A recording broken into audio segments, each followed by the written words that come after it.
Hello and welcome to Lexitecture, a podcast about word origins and histories. My name is Ryan, and in each episode my friend Amy and I bring a new pair of words to share their stories with each other and you. You can find our past episodes and the occasional blog post on our website at lexitecture.com. Follow along with us on Twitter and Facebook at Lexitecture, and if you really like what we do, you can support the show at patreon.com/lexitecture.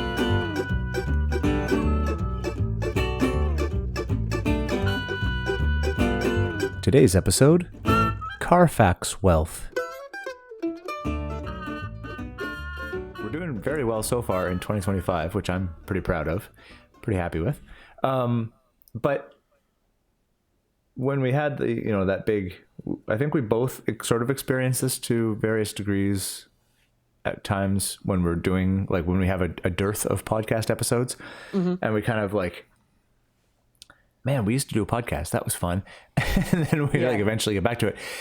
And I sort of, would feel guilty about that and leaving it and such. But two things happened recently. One, I believe it's organized by the Lingthusiasm people. But there was recently another sort of linguistic resource roundup on Twitter and Blue Sky and such and on the web, where we are on their list of linguistics podcasts, which we have been for a while, which is very nice. But in the breakdown that we had, the breakdown description of our podcast, it referred to us as a classic etymology podcast because we've been doing this for a long time now, because we started in like 2018 or something. I mean, that's wild. Yeah, it's bizarre. And also, I looked back, like I went through my podcast listening. Now that I don't have a 2-hour each way commute to go to school, I listen to way fewer podcasts because I just don't have time. And so I went back through the podcasts that I have subscriptions to on my podcasting app, and so many of them aren't a thing anymore. Oh, really? Like, they just don't exist? Like, yeah. Like, and a lot of the, sort of smaller indie ones that we kind of knew on Twitter and stuff. And like, so like Varmints is wrapped up, but bigger ones too. Like, something rhymes with purple is no longer a thing. Right. Big podcasts, big and small, they've sort of come and gone. And I was like, all right. So we're now doing an episode monthly instead of weekly or bi-weekly, but we are still doing them. So that's kind of neat. To quote the late, great Richard Pryor, ain't dead yet, motherfucker. Richard Pryor. Small sidebar, Ryan. I've just remembered about the guy who sent us the books, who, as far as I recall, we have absolutely not mentioned. That's true. Yes, I do have them. I have them right here. I'm just grabbing them. Sorry, that ain't dead yet, motherfucker is going to sound ridiculous because I stepped out into the hall and the acoustics were quite different there. So,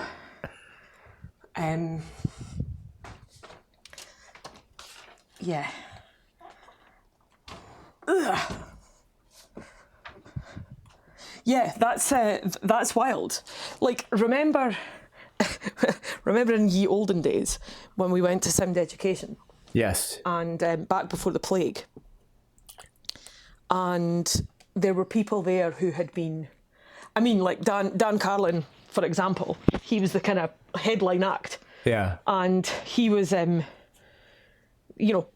people refer to, I think the term the podfather is kind of thrown around in all sorts of directions. But if you're looking at sheer longevity, he's got to be up there. Yeah. He's been podcasting for a long time. And when you say a long time, like, how long have podcasts even been around? Are you talking like early 2000s? Oh, at the absolute... Well, not really, because it really was just like when you did the word origins, they're called that because of the iPod. So early, I mean, I remember the first iPod I ever saw belonged to an overseas student who was at university with me. She was American and terrifying, and she had, and that was in like 2003, must have been 2004. Yeah. There probably were, there there are probably podcasts. There might be podcasts that are 20 years old now. Yeah. But it started very, very like, small. There were very few when it, as anything, when it first started. So yeah, it was probably the mid 2000s. And at the risk of sounding like you know how terrible hipsters always want to tell you that they were the first person to do something? Yeah. And like they liked them before they were famous, that whole thing. Yeah. And I like to think that I'm not a terrible hipster. I don't think so. But also, my husband and I were absolutely into craft beer before it was cool. And right, yeah. I do sort of feel like we were into podcasting before it was cool. Yes. Yeah, 100%. Because we've been... Like the notion that these days there are memes that joke about how everybody and their grandfather's got a podcast these days. Yeah. And so now I'm like, oh yeah, I have a podcast, and people sort of roll their eyes, and I'm like, no, but not like that. Yeah, no. Like a good one. Whoa, Ryan, let's not go crazy. I mean, it's still here. We can definitely say that. It's still here. It's still here. I feel like Dan Carlin's longevity can be attributed to the fact that he podcasts like crocodiles eat. Yeah. Like, or a python or something. Like it's an episode every 6 months, but they're 13 hours long.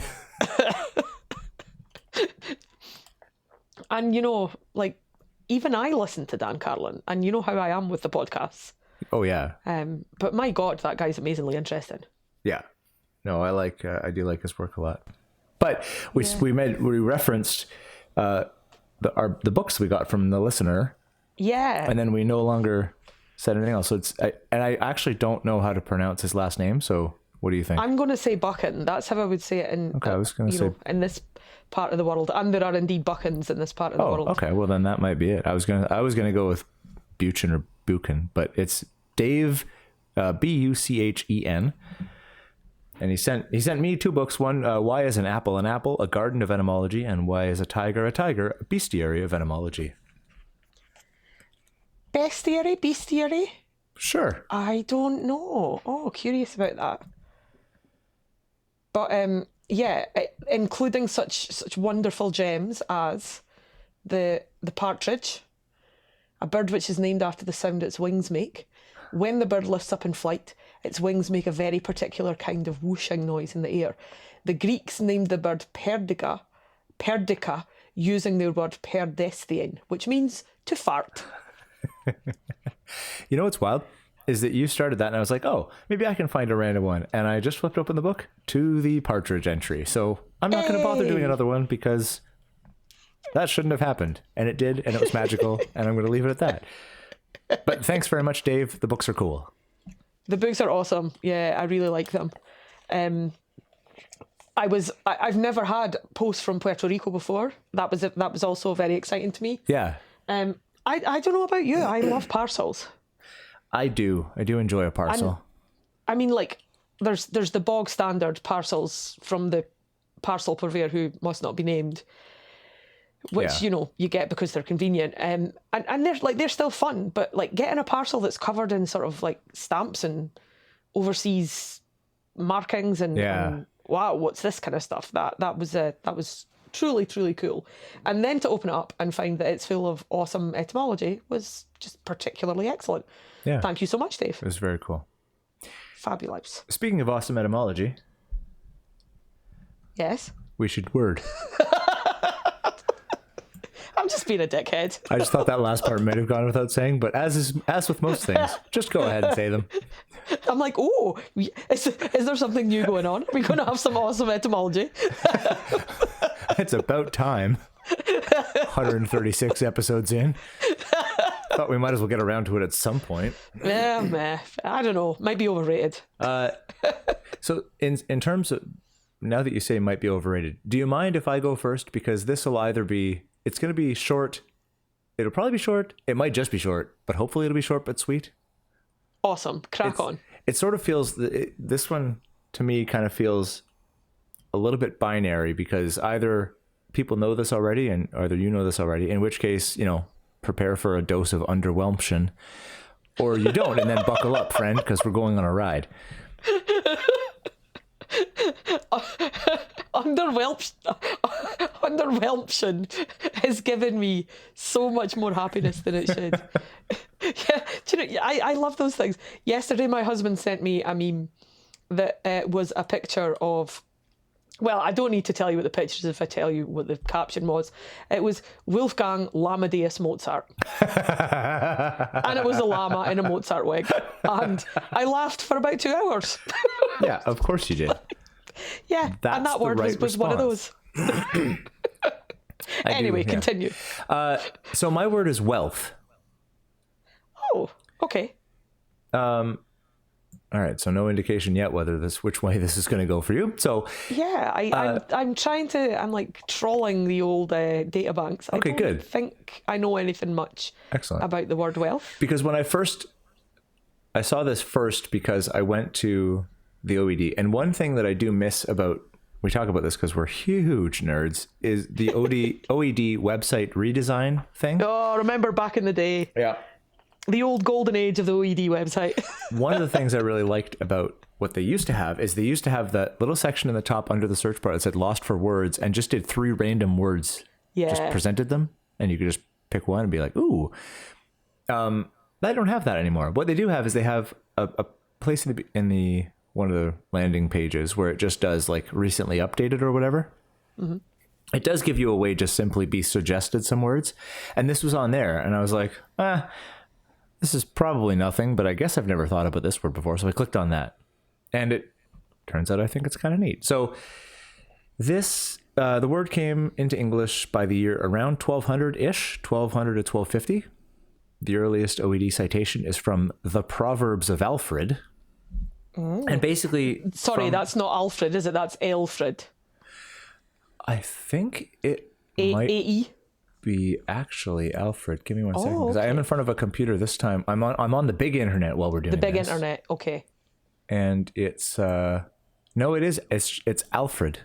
Oh, I do enjoy an ale, but they don't come around that often. I do like an ale. When you're talking about 1200 type stuff, I'm always rooting around to see if there's any ashes or thorns. It's a solid. Yeah, there might, and there may have been a discarded Aish. Anyway, whatever. They might have just changed it to Alfred because this was like the title was from the collection of the Proverbs and the reissue of them from 1955. So it may have it may be the same Alfred. I don't know. Anyway, so that's where it comes from, and it basically it sort of means what it has always meant. So it's the OED definition for this is abundance of valuable possessions or money. The state or condition of possessing this material prosperity, affluence, also as a personification. So, basically just a bunch of expensive stuff. Lots of goodies. Having the rich stuff. Yeah.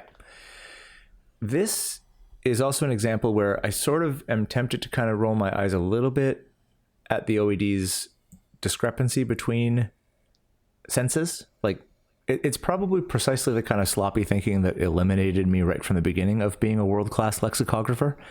Because as we go further down the tree graph of subcategories, I just, my eyes get a little more rolly. And so, which is probably just my own laziness in the face of acute attention to detail. But, anyway. At the top of the tree, there are 2 main senses in the OED in their meaning and use breakdown. One is senses relating to money or material possessions or resources, and senses relating to happiness or well-being. So the definition I just read is the earliest definition of sense 1 sub A. Yeah. And that's the most common one and most prevailing one. Right. But underneath that, the 3 main subcategories are the one I just read, and 2, a rich or plentiful supply or abundance of a valuable thing, natural resource, etc. Hence, an abundance or profusion of anything (brackets concrete or abstract). Also, the condition of having such a plentiful supply, followed by as in the wealth of the region in precious metals. So, a wealth of oil or a wealth in precious metals or whatever. Right. Yeah, that makes sense. And sub 3 is specifically an economics term. And it's a collective term for those things, such as money, valuable possessions, which when held in abundance by a person, group, institution, etc., constitute riches or material affluence, a possession or possessions considered useful and having an exchangeable value. Now this, Yeah, a little bit rolly. I get what you're saying. yeah.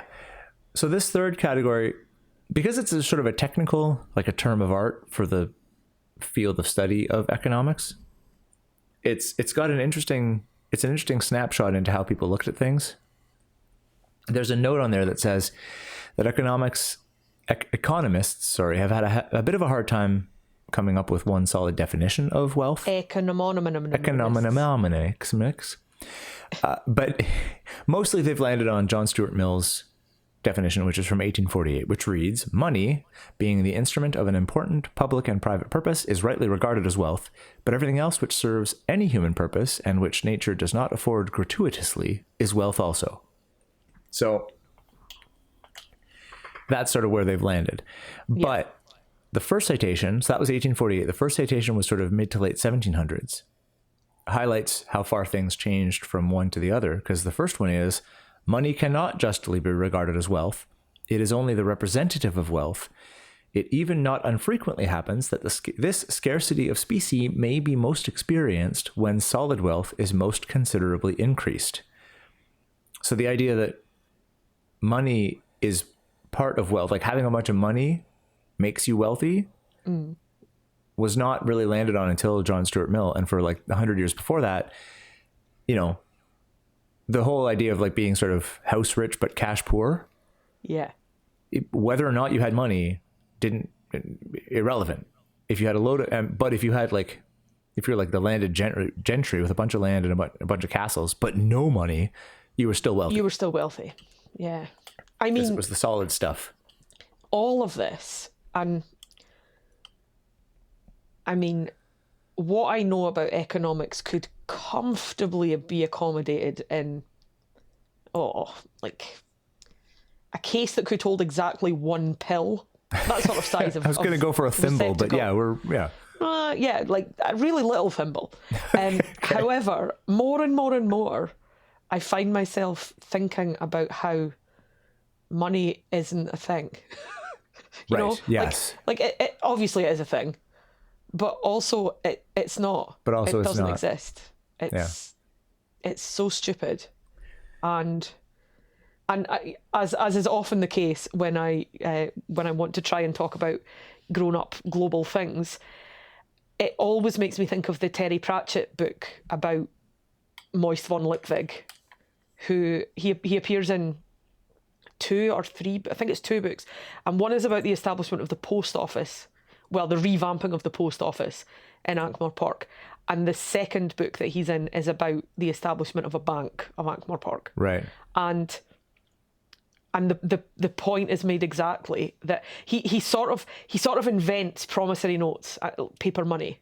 Yeah. In the second book, and people are extremely suspicious of this crazy madness. Yeah. And it's one of these things that when you actually stop and think about it, it really doesn't make any fucking sense at all. No, none. Like it, anyway. Just none. Yeah, it's ridiculous. But also, it's very useful for buying the messages. Well, yeah. Correct. Messages here as a generic Scottish term for like grocery shopping. That's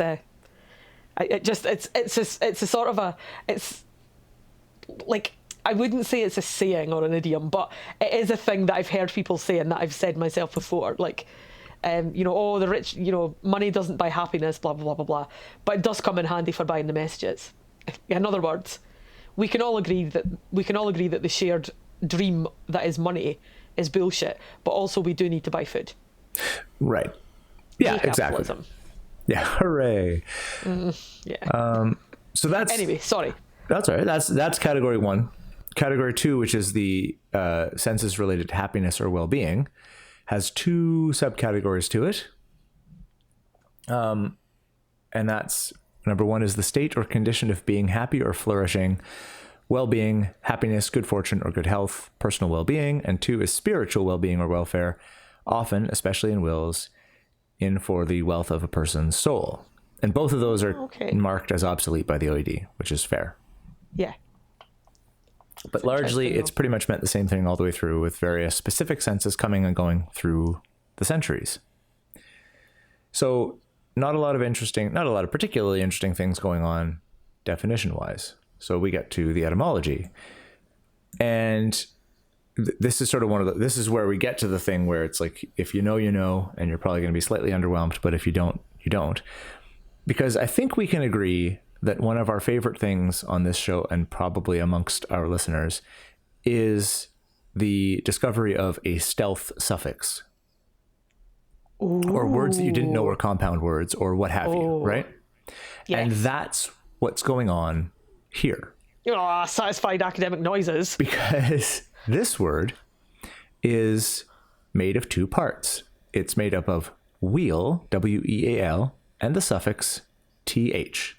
Do you know, when you first said wealth, I thought, I'm pretty sure there is a word wheel, W-E-A-L, but I don't think I actually know what that word means. Like, I'm pretty sure I've seen it written down, but I don't know what it means. I wonder if that has anything to do with wealth. Well, I guess you would be able to tell if you knew what the word meant, but you don't. So listen to what the man has to say and you might find something out. Oh, there we go. I'm going to give myself that advice again. Listen to what the man has to say and you might find something out. Go. At no point in my entire life have I ever thought of th as being a standalone suffix with something to contribute meaning-wise. Yeah, that's awesome. But ever since I saw that, I then would progressively, every now and then, something just pops in my brain and be like, here's another one, idiot. Growth? Is that one? I'll get there. Okay. I'll give you a sorry. list. Sorry, I'll sit down. But first and foremost, we'll get to what the heck it is. So the th suffix is one whose function is to accomplish the nounification of either verbs or adjectives. Got you. So in this case, we get wealth from wheel, which the OED notes as being mostly redundant, because wheel essentially just means wealth. Like, it's the collection of valuable stuff and the possession of lots of things. And most of wheel's latter meanings and senses essentially just mirror the early meanings of wealth. Right. So it's just one of those things, which leads you to the question of, well, then why the heck did they bother? And apparently why they bothered was because of the word health. And this is one of those things, like how debt had the B because people were Latin obsessed added to it. So they wanted it to make sense in the terms of debit and Latin origins and stuff. And this is like health existed. And this seems to have arrived in English kind of more or less fully formed, but still with that th suffix added to the end of the Germanic word meaning either whole or hale, like H-A-L-E. Full of life and vigor, etc., plus the th. Nice. So because health existed and wheel was right there and has it just fits real comfortably, sliding that th on the end there just works. So they decided on wealth, and eventually wheel just kind of lapsed into obscurity. That's super interesting. So other examples are words like death, which arrived in English prefabbed from German, with the Germanic root for the verb die plus th as the suffix, which is why we have death. Correct. That's amazing. And also truth, true th. Oh, dead shut up. Strength, strong with the th, strength. Stealth, as in to steal away or to steal around with the th. Growth. I feel like such an idiot in the best possible way right now. This is what I did so too. Great. Growth. So you were right there. Yeah. Length, width, breadth, sloth, as in slow with the th. Of course. Sloth. Right? So it's shockingly in lots of places for a thing that I never spent a moment considering or realizing anything about. Yeah. And I also got another little side. How many layers of side tangent. Dude, you're asking the wrong person. We arrive at another one that I wouldn't have thought of because it doesn't make any sense, is math. But it's not the math that North Americans and Brits argue about, whether there should be an S on the end, like the math versus maths, throwing numbers together and seeing what happens maths. My favorite thing about that is that Americans have been saying math for longer than Brits have been saying maths. Yeah. Yeah, it is one of those good ones for that. This is from a now obsolete usage of math, completely different word. And it meant a mowing, or what was gathered from mowing. And it was formed from the descendant of the Proto-Indo-European root me, meaning to cut down grass or grain. Awesome. That's the verb, along with the th suffix. Now, this word math doesn't exist anymore. Nobody would know whatever you meant, and has largely completely disappeared, except for one that I can think of or that I've seen. One usage, another word that I have used and are obviously familiar with, but have never spent a second thinking about why it makes no sense unless you know this other form of math, and that is aftermath.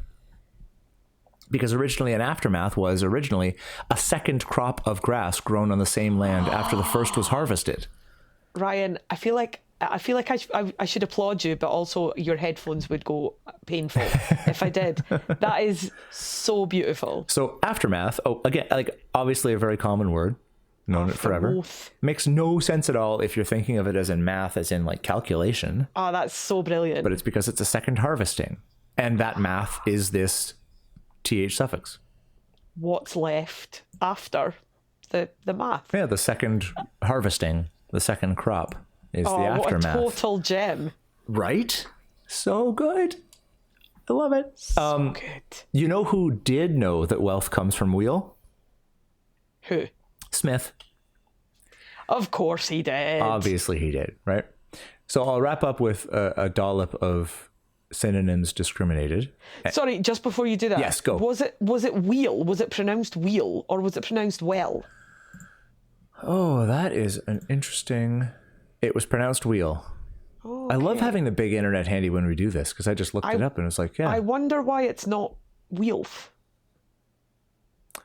I mean, one may as well ask. Like, sometimes, if we've learned anything from these many years as a classic etymology podcast, yeah, we've learned that the answer is very often, just because. Yeah. Well, I wonder if that's another impact of the connection of, the connection of, of health. Yeah. Like, because if it was modeled after health, that transition of pronunciation makes sense. How wild is it to think that at one point in human history, people were like consciously crafting words to try to fit a set of rules? You know, like, well, yeah, I mean, possibly, but this is early for that, though. Yeah, but like, I guess we do that, like, as human beings. Yeah, we do, like, you know, we use what's familiar and we play a part, like underwhelption, for example. Yeah. You know, like I guess there is a potential universe where that catches on as a usage, and, you know, in another 300 to 500 years, the original word's gone for no other reason than that we wanted it to sound a little bit funny and it used a different kind of form. But yeah, language makes my head explode. Yeah, we do love humans do love a pattern. Yeah, of course. And similarities to other things. But yeah, I don't know. Anyway, there is Smith. a note in the OED where it talks about how much more sense it makes, like how the derivation being from wheel, as opposed to, because one, I guess, I don't know, at one point, or maybe a marginal proposed etymology for wealth is from same suffix, but from well, as in doing well. Oh, okay. Yeah. Or, like sense. A well of stuff, like a wealth. Mm-hmm. But it's sort of one of those things where the sheer overlap of almost precisely corresponding senses and sense variations between the end of the life of the word wheel and the beginning of the life of the word wealth just means it makes so much more sense. Like, it's so much more obvious that it comes from wheel. Yeah. But that but then why do we pronounce it wealth instead of wealth? But wealth is harder to say, I think. Yeah. Having the yeah, I guess the stronger, kind of harder vowel in there, the wealth, as opposed to the weaker, kind of more lazy The wealth is just easier to say. It's harder to make that stress, I think, to lengthen that vowel in the middle. So cool. It is. And Anyway, I guess that's Smith. and stealth is the Smith same me. thing, right? Steal. Yeah, of course. Steal to stealth. So there's that. But Smith, yes. So he sorts it into a grouping along with affluence, opulence, and riches. Oh, see, they're not the same. Lovely. So here he goes.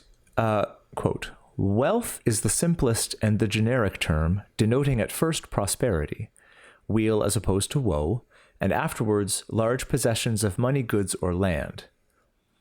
Affluence carries with it the idea of large sources and unfailing supplies of the good things of this life, especially of those elegances and luxuries which are the tokens of wealth.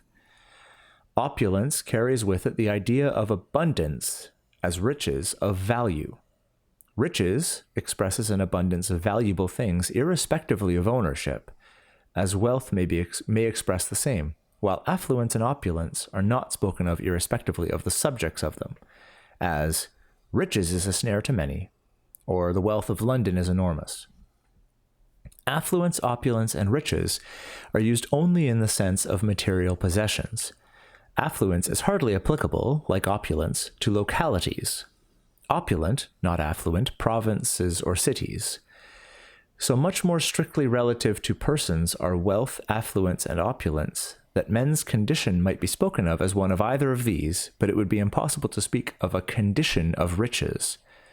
Riches and opulence differ in that riches is an abundance of good things, and opulence is the assemblage of enjoyments which riches can produce, or can procure, sorry. A miser is rich, not opulent. Possession and enjoyment are the two conditions of opulence. That's quite lovely. It's pretty cool. Possession and, yeah.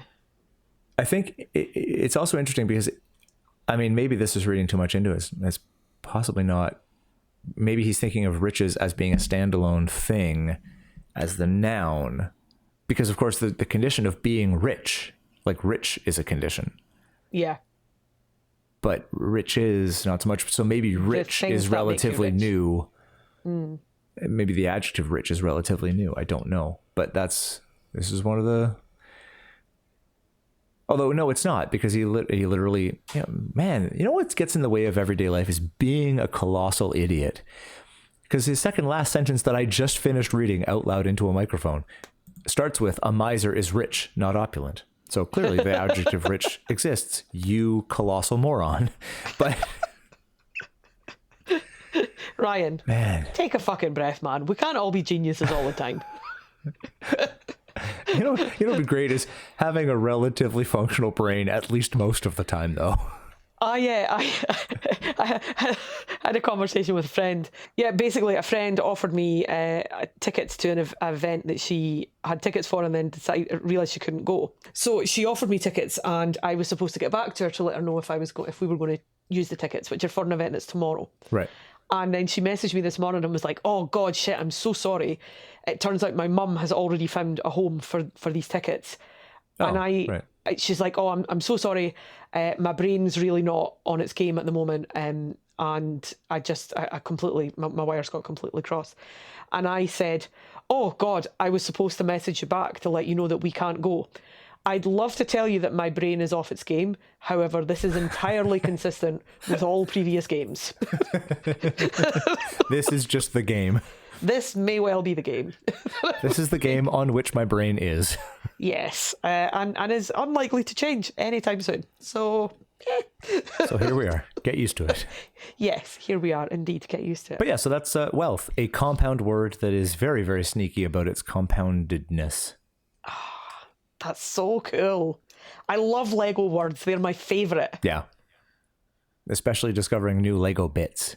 Yeah, of course. Now, every time I see a th, I'll be wondering about it. Yeah. That's, yeah. Depth. Very beautiful. Yeah, all kinds of things. And like truth. Like, yeah. Obviously. Yeah. Obviously. So obviously. Yeah. But then again, not. Not in any way. That's super duper awesome. Yeah, I was pretty happy with that. So I have a bit of a windy tale of etymological research to tell you today. that is largely kind of predicated on me not being very organised. You'll be like horrified to hear. Shocked. Remember I told you about Wolfgang Amadeus Mozart? Yeah. Well, I also saw a picture today. It was just like a pencil drawing of a squirrel, and that was obviously a square squirrel. And I found myself wondering. I was doing the whole, I love lamp. I need a word for today. Yeah. Didn't have a word thing, and I'm like, I wonder how interesting the etymology of the word square is. And I started having a look, and then it took me on a little, well, quite a big diversion actually. But I found myself looking at a word that I knew I had seen before, but only ever in one very particular context. And I'd never seen this particular definition of it before. So, straight away my interest was piqued because I thought I knew a thing, and it turns out I did not. And Okay. Personally, I like being an idiot because it means you get to experience that feeling all the time. You get to say, oh, cool, I didn't know that. And eventually you know a few more things than you did before. And generally, that's a good thing. Yeah. So here's where I went to. I started off looking at square. Okay. And I discovered that square has a pretty kind of straightforward route back to a PIE root. And the PIE root is quetware. This is how Etym Online renders it. It's different on the University of Texas at Austin. Pokorny Etymon Index. I needed a breath in the middle that time. Yeah. But I'll talk about that. And I discovered that square was like, okay, like meh, of sort of average interest, I would kind of say. But I was curious about the PIE root. And as I generally do when I'm looking at PIE roots, I went to have a look at the cognates. And I discovered a really, really interesting cognate on the very first line of the listed cognates. Okay. And that took me in turn to another interesting list of cognates, which took me to the word that I'm going to talk about today, which is Carfax. Carfax. Carfax. Okay. Now, first of all, that's a cool little word. It is. It kind of sounds like a shitty 80s hair metal band, but in a good way. You know? Yeah. Like, I feel like I can picture what Carfax's videos look like. And I can definitely picture the font that their t-shirts are written in. Oh, Yeah. yes, 100%. Yeah. But what piqued my interest first about Carfax is that I've seen that word before. Because if you are a fan of Gothic fiction and or just good old-fashioned nerdery, you may know that the estate procured by Jonathan Harker for Dracula when he comes to England is called Carfax. That's right. Capital C. Yeah. And it's very, very often referred to as Carfax Abbey, although Bram Stoker does not use that term in the book. It is called Carfax. Yeah. So the notion of it as Carfax Abbey is kind of a back formation. That so I was reading about this today. It may come from the fact that it's widely believed that Carfax is based upon Whitby Abbey. Now, Whitby is I can't remember if Whitby features directly in Dracula. I think it does, but it's a seaside town in the north of England, Whitby, and it has this abbey, and it's sort of widely recognised that the ruined Gothic Whitby Abbey was Bram Stoker's inspiration for Dracula, and specifically for Carfax. And Carfax is very beautifully, it's described as being called Carfax because it is four-sided. Now, what that has to do with anything at all, I'm going to get back to that in a minute. Okay. It's God damn it, where's the quote? I had it 2 seconds ago. This is definitely a big internet situation. Got it. Yes, so Jonathan finds this house for Dracula called Carfax. He explains this as deriving from the fact that, quote, The house is four-sided, agreeing with the cardinal points of the compass. End quote. Oh. And that is because Carfax, as you may remember from a few minutes ago, I got to Carfax via square. Yeah. And here's how I did that. Okay.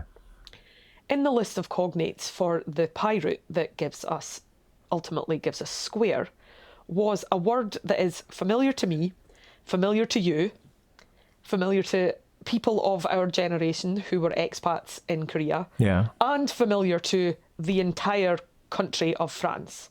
And that word is Carrefour. Oh, right. Yeah. Yeah.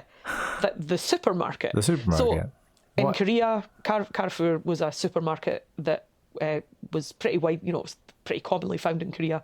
And it is originally a French supermarket chain. And they sold things like cheese and deodorant and other things that were considered vaguely exotic to Koreans at that time, and which were considered essential to chumps like me and you. Yeah. Yes. And I've never seen, so much as I'd never seen the word Carfax other than with a capital C, I'd never seen the word Carrefour without a capital C. No. And the definition that's given, it's it's one of these incredibly bloody obvious things when you know it. A Carrefour is a place where four ways meet. It's right there in the name. Yeah. Four. Right there.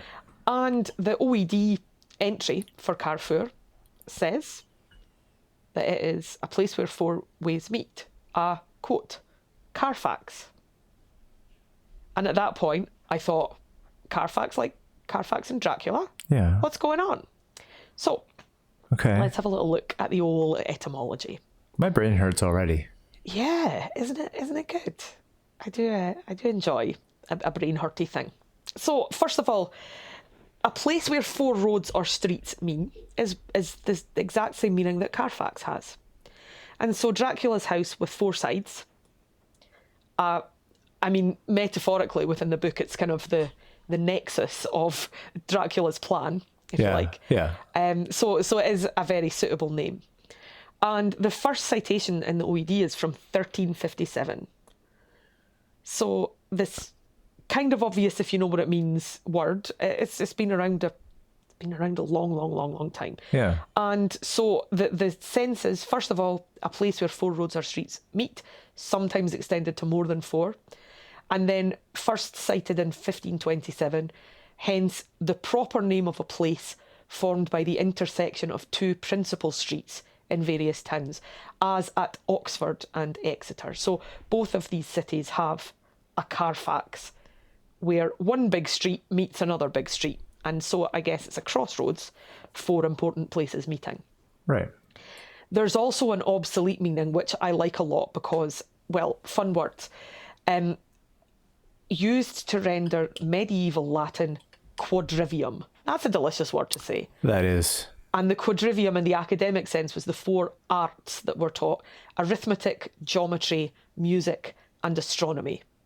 And I quite love that of all the, the absolute multiverse of subjects that one can study these days, they're all actually quite relevant. Yeah. People should still learn arithmetic, geometry, music, and astronomy, as far as I'm concerned. But yes, also quadrivium is just a delicious word to say. So there's a single citation for that from 1387, and both because the quadrivium itself is obsolete and because that word is probably more commonly used for that particular sense, Carfax isn't used in that way anymore. So etymologically, Carfax is quite simply an English rendering of Carrefour. Okay. Carrefour Yeah, becomes Carfax, Carfuc, and Right. eventually becomes Carfax. And all of this, Carrefour, leads us back to that pi root. So let's go back to the pi root and have a wee look at that. Quetware. Do you want to take a guess what it means? Square.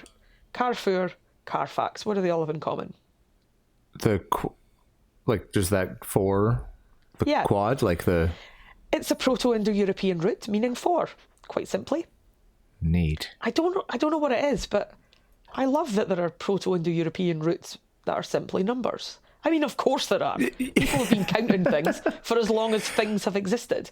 But in that sort of slightly crazy part of my brain where things turn into cartoons, it blows my mind that people who spoke a language so long ago that we don't even really know if it existed counted things. Anyway. It shouldn't be surprising, but it sort of is. It shouldn't be surprising, but I like to be surprised. So, quetware, this pi root, gives us... Now, this is quite a list of cognates. Okay. It might form all or part of Cadre, Caille, Caroline, Carrefour, Catty-cornered, diatessaron, which is a lovely word, escadrille, farthing, firkin, fortnight, 44, 14, all the different numbers. Yeah. And then, of course, all of those quad words, quadrant, quadraphonic, quadratic, quadrilateral, etc. Quarry, quarter, quarterback, so on, so on, so on. Squad, square, where we started. Right. Tessellated, tetra, so any of the tetracycline, tetrameter, right. All of these different things, and trapezium. Diatessaron, since it's such a beautiful word. Yeah, that's cool. Dates from the late 14th century. It's a term in music meaning the interval of a fourth, in reference to harmonising. Harmonisings of the four Gospels, especially that of Tatian, via Old French and Latin, from diatessaron, which dia composed of or through, and tesseron meaning four. So diatessaron, just a very beautiful collection of syllables. Carrefour, as we go on from that, it's from medieval Latin quadrifurcus, four forked. So we have quatuor, four, which eventually the qu becomes a k, becomes a small k, c, and furca, which again, the fur part, the two-pronged fork, meaning four things. So it's quite Lego itself, but it's kind of been quite well disguised through these various sound changes. And Carrefour eventually gives us Carfax, this place where the four places meet, the four roads meet. And I found myself wondering, just idly musing in a folk etymological kind of way, whether it makes sense that a qu becomes a k over time. And I find myself wondering if, given that I was thinking about roads meeting together, if the word car has anything to do with either being a four-wheeled vehicle or running along one of these four roads. And wonderfully, I was completely wrong. Okay. It does not. The word car is believed to come from a pi root, kers, K-E-R-S, which means to run or to course. And this makes perfect sense because, of course, cars did not always have four wheels. Not when they were driven by horses, right? As in chariots. Yeah. And the cognates for car, we have words like chariot and charge and course and all of the intercourse, discourse. Words like career, as in a passage or a course. Right. Yeah. Cargo and caricature, but absolutely no link whatsoever to the four car, which is purely a sound change from that quetware, quarter, quad piece. So the University of Texas at Austin Linguistics Research Center Indo-European Lexicon of Pi, Etymon, and IE reflexes gives us... Well, I was quite interested because Proto-Indo-European, we don't often take a turn into the wonderful, wonderful world of Celtic languages, but the quetware pi root gives us again, apologies to anybody who speaks any of these languages, because Celtic and pronunciation, my brain's not good enough for that. So I'll do my mashy best, but please, if you're a speaker of Manx or Welsh or Irish Gaelic or Scots Gaelic and my pronunciation sucks, please let me know. So we have Cethair, Old Irish, Irish, a different spelling. I'm going to assume same pronunciation, and different spelling, but Cethair in Scots, Gaelic and Irish both mean 4. Manx, we have Ciar with a K. Old Welsh gives us Petgar, and Welsh gives us Pedwar, both of which simply mean 4. And we get lovely English words that eventually come to us, some of which are in that list of etymon cognates and some of which aren't.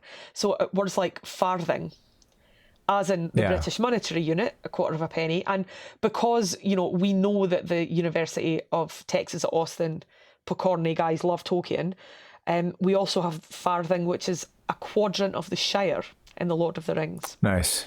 So if you want to go back to your Tolkien maps and feel a bit smug about how you know why the farthing is called the farthing, crack on. There is also the East Farthing on the same map, which is very lovely. Again, all of those quart words. Sorry, the South Farthing and the West Farthing are there too. My apologies. There's also such a good word, a trocar. Do you know what a trocar is? Trocar. It's a pointed metal instrument fitted with a cannula.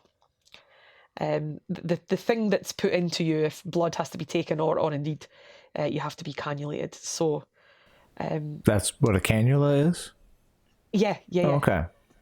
The cannula is like the kind of, what's the word I'm looking for? Like the sort of stopper type switch part of that mechanism. Okay. But like the tube itself that comes out is the cannula, but the trocar is the bit that pierces the skin. So here's to words that just tell you what they mean. If you've got 4 roads, then you need quatre, 4 forks, and that gives us eventually Carfax. Jeez, that's very interesting. Wow. And my brain doesn't not hurt.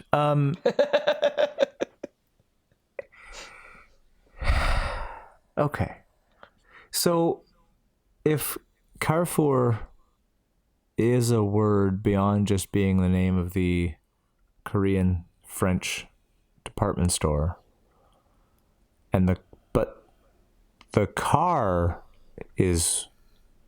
means 4. Yeah. Why does the 4 also mean 4? Because it refers to a fork. Oh, wait, okay. That's dumb. Wait. So a word that contains the word 4, the 4 actually is fork, and the car, car, whatever, is the 4. So it does contain a word for 4, but it's not the word 4, it's the other one. Yeah. Is language fun? Okay. And that's why, I kind of I started off with square, and one of the meanings of square is to be like sort of boring and not exciting and maybe even a bit nerdy. And I discovered that I don't wish to be pejorative about the word square. It's doing some solid work there, but it wasn't particularly interesting in terms of its etymology. But my God, has it got some cool friends? It does. It hangs out with some neat people. That's really... And of course, the other thing that I immediately thought of is the step down from 4 to 3 to get to trivia.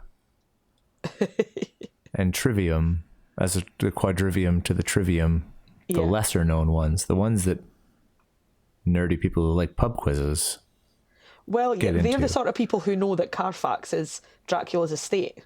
Right. Yes. That was not lost on me. Yeah. Okay. Yep. I'm going to have to sit with all of that for a while because I'm not... That's really interesting. That you know how there's these things, I don't know, well, not you, I know you do, the things that just make you angry, just to get irritated at, like, sometimes I really like finding something new and fun and interesting, and learning things is, generally speaking, quite fun and enjoyable. Every now and then I learn something that I just get grumpy about. Actually, Ryan, lots of people completely disagree with that. Lots of people do not find learning fun in any way. No, that's very true. And, like, arguably, learning is not fun. Because it can definitely be. Like, fundamentally, it involves feeling like an idiot, whether you like that or not. Right. Because, like, learning is always about not knowing a thing. And lots of people, I don't know if you've noticed, but quite a few people are not terribly comfortable with the notion that they may not know everything. Yeah, deeply object to the idea that they don't know a thing. Yeah. That's true. And, you know, the only true wisdom consists of knowing that I know nothing. I feel like those are words to live by. Yes. No, because it's true. If you know everything, then you can learn nothing. Quite simply. Yeah. If you're not willing to endure the discomfort of admitting to an understanding that you don't know everything, then it is physically impossible for you to learn. So yeah, it's very boring to either be or assume you are the smartest person in any given room. Because there's no, like, you just the idea that there's nothing you can learn from anybody. So all of that happily acknowledged and definitely signed off on. Still, Carrefour. That makes me furious. That makes me angry. That's dumb. Why can't you just be normal? What are you doing? I love it. I love it so much. But also, like, I mean, if you're feeling incredibly aggrieved and unhappy, just go and put on some Carfax early albums and you like have a rocking good time. Yes, that's true. So I so much want to. I mean, I am at the big internet also. I kind of feel like Carfax should be a band. It's going to make me tremendously happy to find that they are, and also a little bit disappointed to find that they're not. Yeah, Carfax also sounds like it could be, if not an 80s hair metal band, an 80s sort of like Wish.com Conan the Barbarian movie. Carfax the Avenger, or what have you, like. So Carfax is indeed a recording artist. Okay. Based in Western Australia. Well, there we go. Would not have guessed. That's okay. There you go. Someone's on the ball. He uses a wide range of elements from different genres, including dubstep, trap, hip hop, and house to form new and interesting sounds. He doesn't have the metal band font. I'm a bit disappointed. Oh, that's too bad. But I mean, interestingly, there are 4 things listed there as his musical influences. So that is true. It's all very cosmic. Cosmic-tastic. Are we about to put our tinfoil helmets on and discover all sorts of significances in things that are not, in fact, significant? We're just gonna warp into the weird world of Jim Carrey's dramatic filmography and leap into the worst one. All about numbers and how spooky they are. I don't know if I told you about this already, but you know those situations where, like, it's become incredibly cheesy and it's not something I would ever say without my tongue very firmly in my cheek, but I feel seen. Yeah. My boss, after hearing that I wanted one and immediately understanding that I was not serious, but also I was serious, has bought me what we keep referring to as a murder board to go on the wall of my office. I got a new office recently. It's very beautiful. I'm blown away by the fact that, like, I work for a company that make garden buildings, so they made us a new office. Like, just, it wasn't there, and then a few weeks later, a whole building was there. Wow. Mind blown. There it was. Obviously, the people who actually do this don't find it all that novel, but I still do. Probably not. But anyway, I'm getting a murder board so that I can have, like, pins and string and newspaper clippings, and my boss, basically, I joked about this one day. and she got me one for Christmas, and Oh, that's fantastic. we haven't put it on the wall because the office has been getting built, but it's going up this week. And that's one of these, like, I'm definitely in the right place. These people understand me. Yep. 100%. So I may split it into 4 and then label the Carfax with a little internal giggle of nerdy glee, just because I can. You very much should. You very much should. That's very cool. And that's it for another episode of Lexitecture. To get in touch with us about something you heard this episode, you can email us at words@lexitecture.com. You can also follow along and talk to us at Lexitecture on Facebook and Twitter, and at Lexitecture Podcast on Instagram. For back episodes and the occasional blog post, visit us at lexitecture.com. Thanks very much, and we'll talk to you again soon.